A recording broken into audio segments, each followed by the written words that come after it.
Vamos lá. Então a gente vai discutir um pouquinho sobre mínimos quadrados e métodos econométricos básicos. A princípio, a gente precisa só colocar quais são as hipóteses de mínimos quadrados para a gente poder garantir consistência nos resultados. Então, primeira hipótese, linearidade dos parâmetros. E a segunda hipótese é a exogeneidade dos regressores. Quem são os regressores? A sua variável x, que é a sua variável exógena. Em uma intervenção, quem seria a sua variável, né? Quem que seria o seu x? Geralmente ele pode ser o tempo, porque naquele tempo passou-se a utilizar a intervenção. Ele pode ser, às vezes, um recurso financeiro que você depositou. Você quer ver o retorno daquele recurso financeiro. Pode ser o número de policiais alocados em uma determinada UPP. Pode ser, inclusive, tudo isso somado. Você pode colocar no X, como ele não é unidimensional, ele pode ter K dimensões, você pode colocar K características das suas políticas públicas. Então, eles precisam ser exógenos para que o resultado seja, de fato, consistente. A questão toda é que, com isso, você consegue garantir isso aqui. Ó. Vamos lá. Que se esperança de x, desculpa, do erro, epsilon. Eu acho que vou botar, não, eu escrevi errado, epsilon. Se a esperança do epsilon dado x for igual a zero, você consegue garantir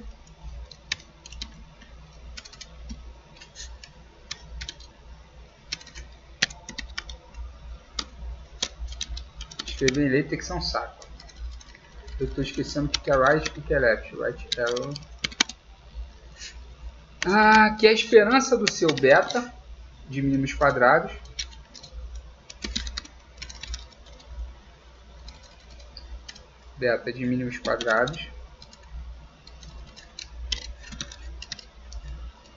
opa, isso é assim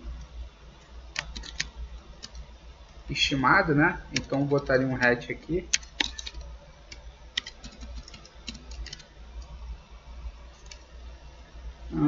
Ficou bonitinho, não? Não, ele perdeu. Tem que ser aqui. Não, ficou feio também. Então, na verdade, era só assim. Beleza. E seus mínimos quadrados vai ser igual ao verdadeiro parâmetro populacional, beta. Então, ou seja, você consegue garantir a tal da consistência. Beleza? Essas são as hipóteses que a gente quer discutir. O efeito na média. As hipóteses associadas à eficiência, aí você vai garantir em outro ponto, que são o quê? Você tem que ter modelo, ou você da cidade, ou seja, a variância dos seus resíduos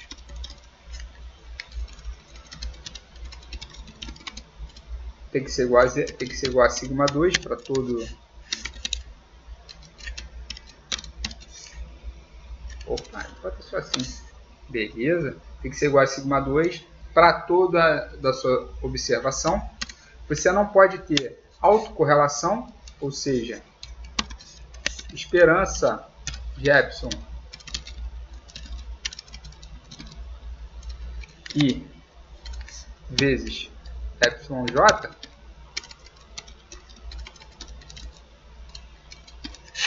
tem que ser igual a zero, ausência de autocorrelação. E para finalizar, a autocorrelação, média zero do termo dos erros. Para finalizar, para garantir eficiência, variância, ausência de autocorrelação e... peraí, tem mais uma. Ausência de autocorrelação, beleza. E aí você precisa garantir a tal da ausência de combinação linear, ou a tal da não... Como é que era a palavra? Multicolinearidade perfeita. Então, os x's, né, não podem ser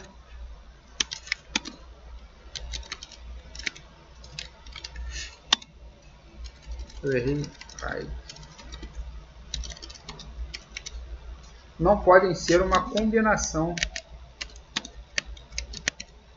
linear perfeita. Beleza? Então eu teria que passar um dash aqui. Vamos ver se ele entende. Não entende nada. Deixa assim mesmo. Não pode ser, então eu vou botar um não aqui. Tem que botar assim, tilde n.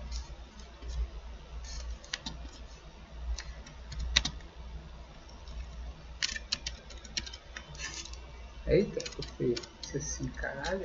Um saco, hein?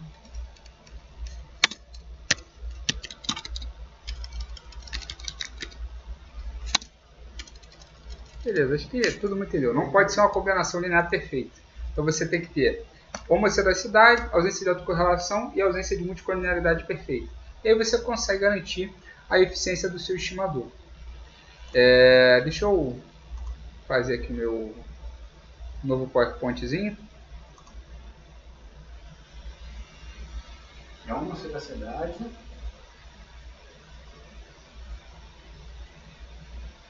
Você que se dedicou a fazer o PowerPoint. Então, ó. Cadê? Editar a apresentação, o que foi? É 2DMM. Não puxou, né? Não, mas ele geralmente puxa. Eu queria ter errado aqui alguma coisa. Mas fica tranquilo, daqui a pouco eu acerto isso aqui e mando para vocês. Bom, a partir dessa discussão, aqui eu vou inserir mais um slide. Tem mais coisa. Tem que mandar o parceiro a turma. Tá, eu pego daqui a pouquinho. Então, a gente discutiu aqui mínimos quadrados. A gente sabe que com essas três hipóteses, a esperança de beta-chapéu vai ser igual a beta, ou seja, você estima um verdadeiro parâmetro. Então, se você tem y igual a x beta, e x representa a sua intervenção, a esperança de y dado x vai ser igual a beta chapéu, porque você estimou ele de forma o quê? Consistente. Legal? Então você consegue utilizar o beta chapéu como a sua resposta média da intervenção. Em inglês, a resposta média da intervenção ela é conhecida como Average Treatment Effect. Eu estou chamando de intervenção, mas em inglês eles botam muito tratamento. Então você consegue responder essa questão. Obviamente, isso só é verdade por aquela hipótese que a gente acabou de escrever aqui. Esperança de x dado o termo do erro é igual a zero. Pode ser que não seja, hein? Pode ser que não seja. Tem que testar. É não testável. Se discute isso aqui teoricamente, esqueceram? Porque você não tem o erro, você tem o resíduo. E o resíduo é sempre ortogonal, porque a matriz geradora de resíduos, que é x' x a menos 1, x' menos i, você aplica ela em y, essa matriz é sempre ortogonal a x. Sempre ortogonal a x. O produto interno entre elas é zero. Dá para mostrar isso aqui? Dá se substituir y por x beta mais erro. Então, essa matriz aqui, isso aqui são os resíduos. Deixa eu ver só se eu acertei. X', isso aqui é beta x. Então, se é beta x, se é x beta, está faltando esse x aqui. Agora está certo. X' y menos i. Beleza. Essa matriz aqui é sempre ortogonal a x, então esperança dos resíduos, o produto interno dos resíduos com o x é sempre igual a zero, por serem ortogonais. Então eles são independentes, então você não consegue testar. Isso é sempre um teste teórico. Você precisa argumentar o que ficou de fora do seu modelo que pode ser correlacionado com o seu tratamento. Perceberam? Então, essa discussão aqui. Então, aquela discussão que a gente começou lá na aula sobre o tal do Lord Kelvin, né? O que eu não consigo mensurar, eu não consigo aprimorar. O erro você não consegue mensurar, você só consegue estimar através de quem? Dos seus resíduos. Então é uma mensuração meio esquisita, porque ele vai produzir uma matriz, um vetor sempre ortogonal ao seu x. Aquela nossa brincadeira que a gente fez aqui algumas vezes, né? Aqui você tem x, aqui você tem y. Essa aqui seria a sua regressão de y e x. Isso aqui é y menos x beta chapéu, que é igual ao seu erro, que é sempre quem? Ortogonal. Pelo teorema de Pitágoras, é fácil e evidente mostrar que se o R2 é o cosseno ao quadrado do ângulo θ, o R2 é sempre entre 0 e 1. Por quê? Ele vai ser 0 se o cosseno de 90 é 0 e o cosseno de 0 é 1. Só quando y for igual a x beta chapéu, ou seja, um estiver acima do outro, que é quase impossível. Então a gente sabe que o componente de y é formado tanto por x quanto pelo erro. Precisa entender se existe alguma coisa no erro que torne ele o quê? Vou colocar mais uma dimensão aqui. Isso aí é foda, hein? Ó, coloquei mais uma dimensão aqui, estou enxergando? E aí que torna esse erro, quando você olha aqui numa perspectiva, ele está parecendo ortogonal, né? Mas você olha na outra perspectiva e caraca, ó, não é mais ortogonal. Você olhou de um lado, tá parecendo ortogonal. Peraí, deixa eu olhar do outro jeito aqui para ver se ele já pode ser que não seja mais ortogonal. Então, a gente precisa tentar entender isso e a gente só consegue entender isso pelaquela história que o Léo falou, que é a contextualização teórica. Vou dar um exemplo e aí a gente entra em variáveis instrumentais. Vamos supor que eu queira fazer a intervenção de uma creche. Acho que a gente até conversou numa aula sobre isso. Como que a gente avalia uma creche, por exemplo? Então a gente tem um grupo de mulheres. Vou fazer um cabelão aqui das mulheres. Aí vou colocar uma salinha nelas, tá certo? E as mulheres têm um filhinho. Só que elas querem acessar o mercado de trabalho. Porém, como a mulher está cuidando da criança, fica difícil ela acessar o mercado de trabalho. E aí o que você faz? Você cria uma creche municipal. Então a mãe agora pode acessar essa creche municipal, deixar a criança lá dentro da creche.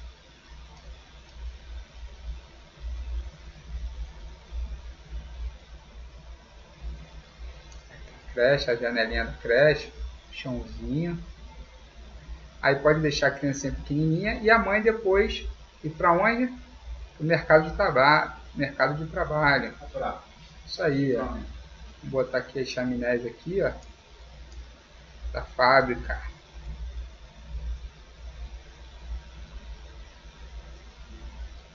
Esse desenho é abstrato. Correto, tem que botar poluindo o ambiente. Mas antigamente se falava muito da questão da fábrica, né? Hoje em dia agora é mais serviço, né? Não é mais fábrica, aí agora bota uma mãozinha assim, né? Você bota uma mãozinha assim, a outra mãozinha do outro lado assim, fazendo trocas. Isso. Ela pode ir para o setor primário, que é a agricultura e extrativismo, secundário, que é a indústria de transformação, ou ir para o serviço. Tudo bem. Então ela poderia ir também para fazendinha, né? Colher laranja, maçã. Então, setor primário, secundário, terciário. Aqueles livros de geografia que a gente tinha lá do segundo grau, no primário. Beleza. Ela só consegue fazer isso por conta da creche, certo? E aí o que acontece? Você verifica como é que você calcula o efeito da creche nos salários. Você faz o seguinte: pega o salário de todas as mulheres que deixaram seu filho na creche. Qual vai ser o seu X? O X vai ser a data que ela entrou na creche. E multiplica pelo parâmetro beta. Então o beta chapéu vai ser igual ao efeito médio de Y, dado a data que a criança entrou na creche. Quanto maior, em tese, quanto mais tempo a mãe deixou o filho na creche, maior deve ser o salário, porque ela entrou mais. Não, o salário é da mulher. Porque o do homem, em tese, ele não alteraria porque ele está trabalhando. A minha hipótese de intervenção é que a mulher só acessa o trabalho por conta da creche. É uma contextualização teórica. É zero ou bonito. É zero, porque ela não estaria trabalhando com salário. Mas e se ela também, vamos supor, ela trabalhasse, mas pagasse uma babá? Isso, então, aí estaria aqui, né? Estaria aqui. Então eu peguei, aí eu pego esse salário dela hoje, e aí eu sei que, então você pegaria, aí você faria um painel, né? Você quer saber o efeito no tempo, né? Então você pegaria um painel também, poderia fazer delta YT, X e T, aí você teria um efeito na mãe, em qual tempo teve aquele efeito, dado X e T. E aí você teria um efeito médio para cada uma das mães, aí você poderia modelar isso aqui para um efeito fixo, porque ela já poderia ter um salário anterior, tá bom? Aí você ainda poderia somar isso aqui, ó, pro I estimado de efeito fixo. Aí tudo bem. Tá correto? Tá correto. Isso aqui, essa conta aqui tá correta, desde que esperança de X e T, dado o erro, seja igual a quanto? 0. Tá? Para quem não lembra de efeito fixo, é aquele efeito não observável que é constante no tempo, ou seja, com a capacidade da mãe que se ela já trabalhava antes. Ou seja, aquela renda que a mãe já tinha antes, vindo de alguma forma que a gente não está observando. É efeito não observável no tempo. Legal. Aí eu falo, ó, essa merda aqui tá toda errada. Pô, mas por que, professor? Tá tudo errado? Pelo seguinte, quando você verifica a creche, e aí você está avaliando, por exemplo, o efeito da mãe, está trabalhando, a própria intenção que a mulher tem em deixar o filho dela na creche, arruma uma mãe para trabalhar. Aí eu já não sei, pô, aí é papo meu, aí. Tá conjecturando. Tá conjecturando. Botar uma portinha, uma janelinha aqui, uma janelinha, um balancinho. Um balancinho aqui. Tem isso. Um balancinho aqui, um playground, uma cirandinha aqui, ó. Isso aqui dá pra ver que é uma creche. A própria intenção da mãe em deixar o filho na creche, a criancinha dela na creche, é porque ela quer acessar depois o mercado de trabalho. Há mães que não querem, porra. A mãe que não quer deixar o filho na creche não quer acessar o mercado de trabalho. Ou quer deixar na creche, mas não quer acessar o mercado de trabalho. Não, tudo bem. O que eu estou falando é que há mães que não querem. E aí o que acontece? Existe alguma coisa, que é o erro, que motiva a mãe a deixar o filho na creche, que motiva a mãe a deixar no mercado de trabalho e que não está o que? Observado na data de entrada na creche. Às vezes pode ser o marido ciumento, que a mulher vai trabalhar. Muita coisa que você não está observando. E aí, como é que você controla? Pô, você precisa ter efeito 0 em erro e o que? Entrada na creche. Não pode ter efeito algum. Só que você acabou de comentar. Pode ter um marido ciumento. Pode ser uma mãe que não queira, só queira deixar o filho na creche porque não quer ter trabalho. Pode ser uma mãe que já deixaria o filho com uma babá, por exemplo, não precisaria da creche. Então, tudo isso está no erro e está observado com a data de entrada na creche. Está correlacionado. Porque a creche ela não cai do nada. A mãe não é obrigada a botar o filho na creche. Ela leva se quiser. Até mesmo se fosse um sorteio, pensa só, se fosse um sorteio, eu pegasse todas as mães e sorteasse. O sorteio não obriga a mãe a botar o filho na creche não, isso não é país comunista, porra. Ela leva se quiser. Só a partir do primeiro ano. Tá certo? Ela leva se quiser o filho na creche. Então, mesmo um sorteio, ou você sorteando o local onde a creche vai ficar em uma determinada cidade, você não consegue comparar o efeito de empregabilidade de uma região para outra. Porque naquela região vai ter mulheres que não vão querer, tem outra região que a mulher quer tanto que ela leva o filho daquela região para outra. Então, o sorteio aqui não garante porra nenhuma. Um sorteio entre as mães não garante quase nada. Mas melhora um pouco, né? Se você sorteia, pelo menos você garante que a entrada da mãe na creche, pelo menos o acesso da mãe na creche, se você faz um sorteio ativo, ou seja, só entra de fato quem foi sorteado, se sobrar vaga, você não pode botar. Um sorteio ativo é aquele que quando sobra vaga você não realoca ninguém. Alguma política pública assim? Não tem, né? Então, para esse desenho funcionar, como é que deveria ser? Deveria ser um país comunista. Como é que é o desenho em comunista? Que eu não sei desenhar um martelo no martelo. Pô, o martelo é assim, né? O martelo tá aqui assim, né? E a foice é algo assim. Aí a foice e o martelo, aí isso aqui eles se misturam aqui, ó. Aí ou você tá na USSR para enfrentar o Zangief, e aí se a mãe não bota paredão, e aí de fato você consegue garantir a exogeneidade, ou malandro, não tem como. Aí você obriga mesmo. Entendeu? Ou então a sua avaliação sempre vai penar, você vai sempre precisar discutir o porquê que o erro não está correlacionado com a entrada da mãe na creche. Como que você pode às vezes garantir isso? De repente você escolhe mães que sejam bons contrafactuais uma das outras.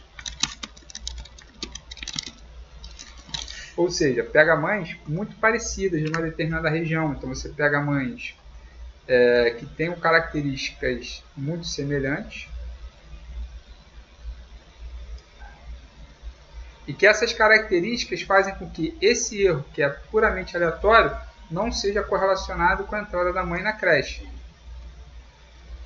Não seja correlacionado, e simplesmente correlacionado invariavelmente com o mercado de trabalho, porque você não vai querer garantir ainda, você vai sortear quem vai entrar no mercado de trabalho, né?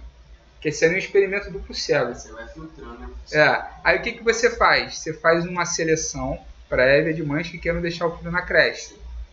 Aí você faz o quê? Faz um sorteio dessas mães para deixar o filho na creche. Mas se ela já foi, é sinal que ela quer.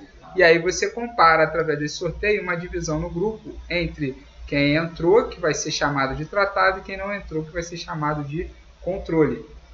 Como é que funciona o sorteio? O sorteio funcionaria, como a gente viu, com uma variável instrumental. Que é exatamente aquela questão qual é o efeito da presença na nota do aluno. Lembra? Como é que você consegue calcular a qualidade de um professor na nota do aluno, na média salarial, se ele cobrou presença obrigatória? Como a cobrança de presença entre aspas, o sorteio, que é o que obriga o aluno a ir para a aula e o que não é cobrado não obriga. Então, a proporção de mães, esperança de sorteio, tá certo? Dado que você entrou na creche, vamos dizer que foi 50%. Então, 50% está feio, né? 50%. Vamos dizer que 50% das mães acessaram a creche pelo sorteio, os outros 50% das mães não tiveram sorteio. Como é que eu consigo calcular? Você calcula uma variável beta de IV, que é igual a covariância de Zx sobre covariância de Zy, e aí eu vou ter esperança de x dado Z igual a 1 menos esperança de x dado Z igual a 0 sobre esperança de y de Z igual a 1 menos esperança de y dado Z igual a 0. Ou seja, eu vou pegar a diferença de médias, vai ser uma conta simples, né? Essa conta, no caso, vai ser assim, simplificando. Que aí você conversa direto com o gestor. Isso aí vai ser uma conversa que você consegue levar para o gestor público, ou para o cara que você está fazendo a intervenção. Como a questão do sorteio, você vai pegar a esperança de você acessar a creche se você for sorteado, menos a esperança de acessar a creche se você não foi sorteado. Isso aqui vamos dizer que deu 50%. Ah não, mas aí eu troquei a bola, né? Aqui não era para ser covariância de Zx, era Zy sobre Zx, então isso aqui está menos 1. Vocês me desculpem, tá? Era Zy sobre Zx. Então, aqui deu 50%. E a questão do salário. Qual é o salário das que foram sorteadas? Qual é o salário médio das que não foram sorteadas? Vamos supor que esse aqui deu 2.000. A diferença. Logo, o efeito médio do tratamento de quem foi sorteado, que você está calculando com uma variável instrumental, então só para quem foi sorteado. E você repara que quando você fez um sorteio, que você foi obrigado a pegar um subgrupo parecido da população de mulheres, você não pegou todas. Então o efeito de quem foi sorteado localmente vai ser igual a R$2.000 dividido por 0,5, que dá 4.000.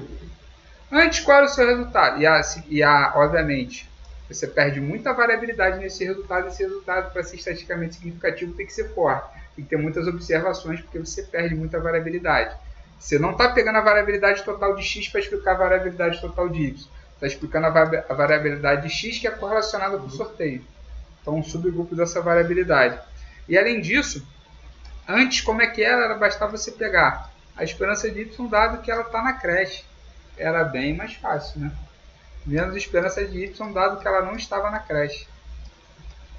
Era bem mais simples. O problema todo era, só a creche não resolvia o teu problema, porque a mãe deixar o filho na creche não garante que o erro seja, que o erro não influencia as duas decisões. Se o erro influencia as duas decisões, essa esperança condicional não vai gerar nosso beta estimado de mínimos quadrados.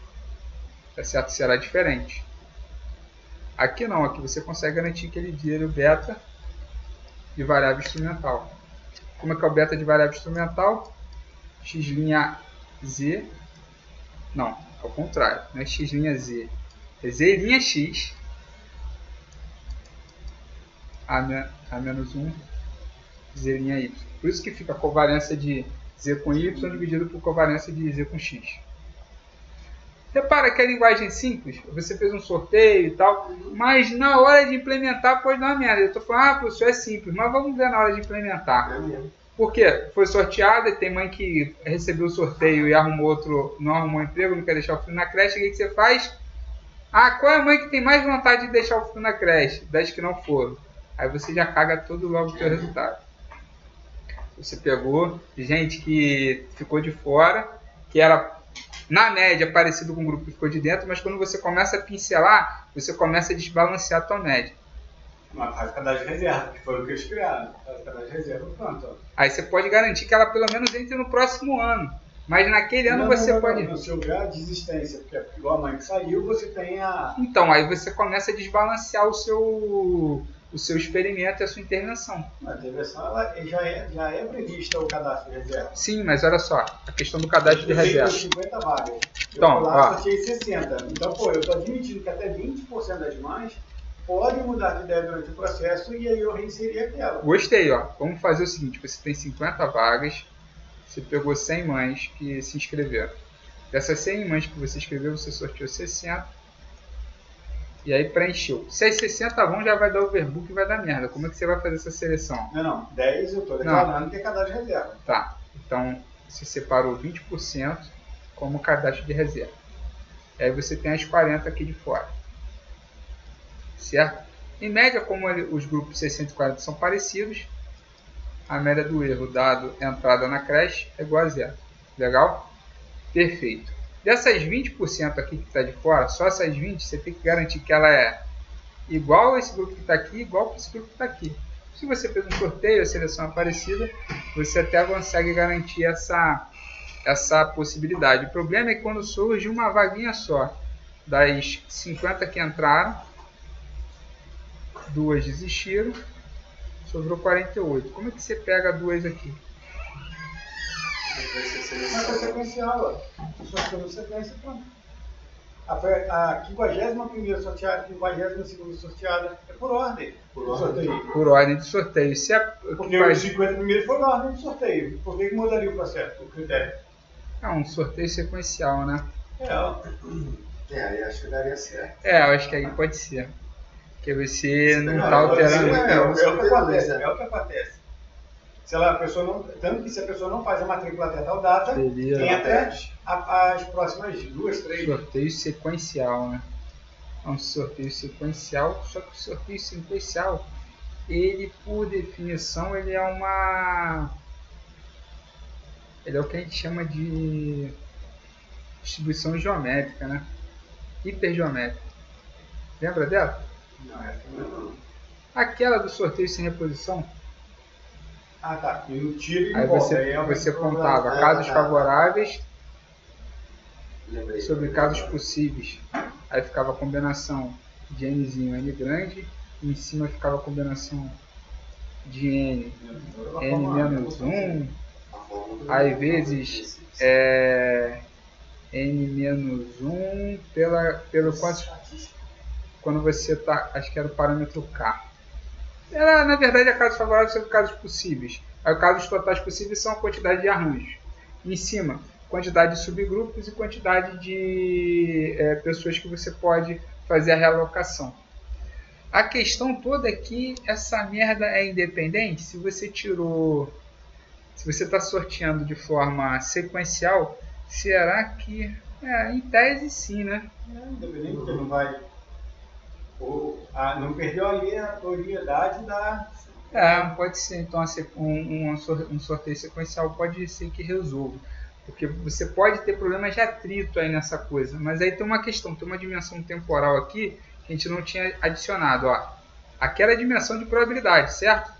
Probabilidade do cara entrar versus a característica certo? E a porra da dimensão tempo, que é o tal do atrito. Será que essa merda toda eu teria que desenhar em 3 dimensões? Será que isso aqui é uma constante? É só puxar na dimensão tempo? Ou será que quando tem um atrito do tempo, mães com características diferentes podem tirar os seus filhos da creche ou querer botar na forma sequencial? Tem isso também. Que aí, na questão do tempo, você envolve o atrito. O que é o atrito? É que nem na física, né? O modelo linear, como é que era o modelo movimento retilíneo uniforme. Movimento retilíneo uniforme, não era isso? MRU, sem atrito, sem atrito, sem... falava sem atrito e sem nenhuma força inicial ou nenhuma força de efeito contrário. Beleza. Sem atrito tudo é bonitinho. Quando você bota o tempo, você vai ver que essa galera pode dropar condicionada a fatores não observáveis, como violência em casa, ou violência no bairro. Violência no bairro, arrumou um emprego, perdeu o emprego, aí tira o filho da creche por alguma outra característica. Então o atrito pode cagar toda a sua análise. O atrito seria um erro. O atrito seria uma possibilidade dele ser correlacionado com o erro, mas o atrito invariavelmente é uma dimensão temporal dentro do seu desenho, dentro do seu marco lógico. Porque aqui não dá. Aí você mensura, né? Só que no início você não consegue. Mas quando você passa a andar com o tempo, você começa a ver quem está saindo. Aí você percebe se tem atrito, se quem está saindo era meio diferente de quem ficou. Entendi. Você pode começar com uma amostra bonitinha, como o Léo falou. Aí você puxei uma gavetinha adicional, dimensão tempo. Tem problema de atrito aí. Quem saiu por quê? É a pergunta. Quem saiu. Aí você tem que fazer toda a rechecagem. Por que você saiu? Qual foi a motivação? Então você tem você tem que criar então marcos. A ideia é que de repente você cria marcos na sua intervenção para poder fazer avaliações periódicas para você saber quem saiu por quê, se quem continua na média igual, para você poder redesenhar mais uma vez a entrada da sua intervenção. Então, isso na empresa também, essa aula aqui tá do caralho. Deu pra pegar aí, a gente conseguiu relacionar mínimos quadrados, variável instrumental, com desenho de seleção e uma intervenção simples, que é creche. Que teoricamente é simples, mas você vê que dá problema pra cacete. Tem um artigo do Ricardo Paes Barros, o malandro é engenheiro do ITA, ele entrou para essa área de avaliação de políticas públicas, foi ministro aí um dos ministros ligados à Secretaria de Seguridade Social, foi um dos ministros ligados também à Secretaria ao Ministério da Educação, foi um dos secretários ligados ao Ministério da Educação, e aí ele era o responsável por fazer essas avaliações, essa implementação. Hoje em dia isso aí está meio esvaziado, ninguém sabe o que é. Então vou dar um outro exemplo de atrito, um exemplo clássico aqui de atrito. Vamos supor que você está olhando, você tem um amigo igual o Bolsonaro. Quero saber, Bruno, eu fiz uma política aqui ambiental. Aí minha política ambiental, eu quero ver como é que vai ficar a questão do desmatamento. Aí beleza, aí fiz uma aleatorização, separei umas áreas aqui. Aí aqui eu fiz a política ambiental 1, aqui eu fiz a política ambiental 2. São parecidas, aí quero verificar. Aí eu boto uma reguinha aqui, deixa eu girar. Vai girar como é que era? Não, era assim, no scroll. Aí eu boto uma reguinha aqui para poder mensurar a minha intervenção.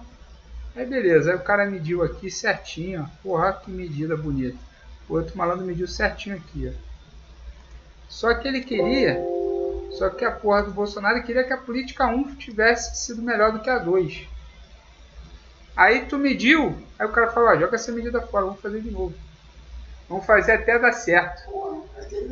Aí o que acontece? Como a gente sabe, a probabilidade do erro do tipo 1, que é a probabilidade de você rejeitar uma H0 verdadeira, é igual a alfa. E a probabilidade do erro tipo 2, que é aceitar H0 falso, é igual a beta, onde 1 menos beta é igual ao poder do teste. Então você tem aqui duas hipóteses, né? Duas intervenções, política ambiental 1 e política ambiental 2. Em algum momento, você claramente, se isso aqui é uma dimensão de qualidade, claramente política ambiental 2 é melhor do que a 1, certo? Uhum. Mas para algum evento, pode ser que elas sejam... A 2 pode ficar melhor do que 1. Como? Se isso aqui é o seu nível de significância, né? Alfa, e esse aqui é o seu nível beta. O beta vai ser toda essa área aqui, ó. Quando que você rejeita uma hipótese nula, aceita uma hipótese nula falsa. Ou seja, dentro dessa área aqui, que vai ser o quê? Alfa menos 1. Essa área vai ser beta mesmo. Beta menos alfa. Não, porque o alfa tá fora. O alfa eu rejeito uma hipótese nula verdadeira. Sim.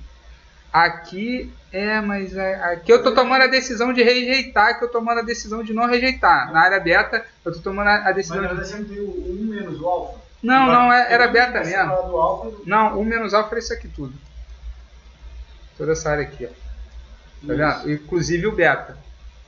O beta também está dentro dessa área. Então eu só estou mostrando aqui que na região beta você toma a decisão de não rejeitar uma hipótese nula, o quê? Verdadeira. Aí você testa, ó. Eu estou testando se... Eu estou dizendo que 1 é melhor do que 2. Nessa região aqui, ó, de fato, 1 é melhor que 2. Ó. Olha aqui a realização de 1, olha a realização do 2. Mas a média do 2 está aqui, a média do 1 está aqui. Ó. Esse beta pode ser grande. Então você pode... Se você ficar... Vem um dado que você não quer, joga fora, vamos fazer de novo. Você tem uma probabilidade beta aí de encontrar o que você quer. Entendi. Mas aí fica...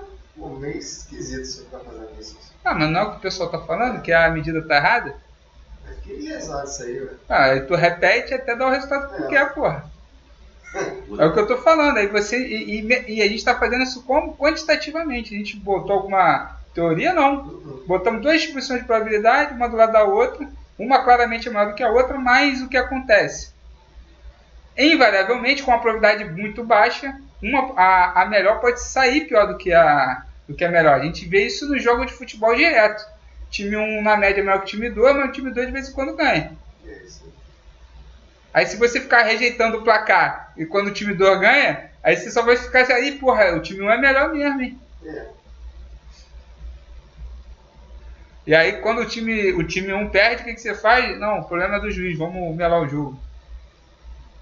Entendendo? Como que é perigoso você também tem uma questão de atrito ligado a como você lida com os resultados.